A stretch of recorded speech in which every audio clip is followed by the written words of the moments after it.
हर हर महादेव मित्रों, एक बार महर्षि गौतम के तपोवन में रहने वाले ब्राह्मणों की पत्नियां किसी बात पर उनकी पत्नी अहिल्या से नाराज हो गईं। उन्होंने अपने पतियों को ऋषि गौतम का अपकार करने के लिए प्रेरित किया। उन ब्राह्मणों ने इसके निमित्त भगवान श्री गणेश जी की आराधना की।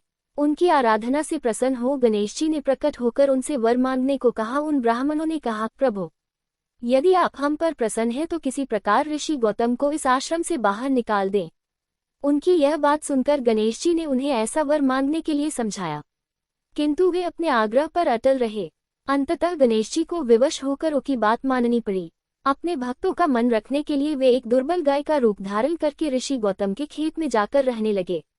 गाय को फसल चरते देखकर ऋषि बड़ी नरमी के साथ हाथ में तृण लेकर उसे हाँकने के लिए लपके। उन तृणों का स्पर्श होते ही वह गाय वहीं मरकर गिर पड़ी। अब तो बड़ा हाहाकार मचा।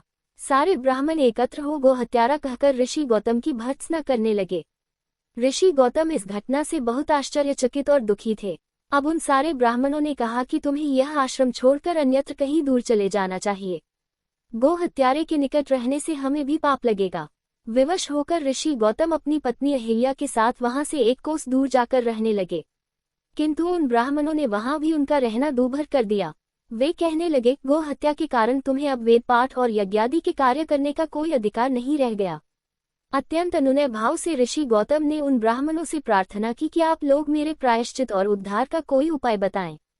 तब उन्होंने कहा, गौतम, तुम अपने पाप को सर्वत्र सबको बताते हुए 3 बार पूरी पृथ्वी की परिक्रमा करो, फिर लौटकर यहाँ 1 महीने तक व्रत करो।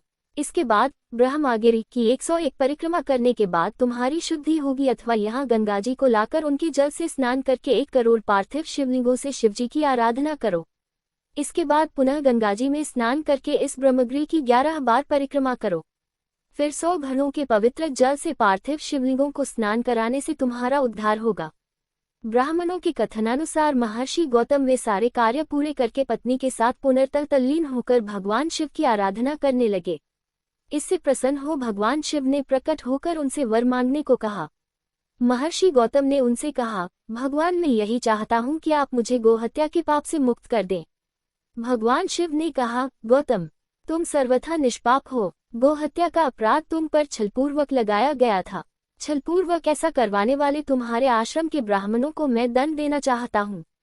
इस पर महर्षि गौतम ने कहा कि प्रभु, उन्हीं के निमित्त से तो मुझे आपका दर्शन प्राप्त हुआ है। अब उन्हें मेरा परमहित समझकर उन पर आप क्रोध न करें। बहुत से ऋषियों, मुनियों और देवगणों ने वहां एकत्र हो गौतम की बात का अनुमोदन करते हुए भगवान शिव से सदा वहां निवास करने की प्रार्थना की। वे उनकी बात मानकर वहां त्रयंबकेश्वर ज्योतिर्लिंग के नाम से स्थित हो गए। गौतम जी द्वारा लाई गई गंगाजी भी वहां पास में गोदावरी नाम से प्रवाहित होने लगी। ये ज्योतिर्लिंग समस्त पुण्यों को प्रदान करने वाला है।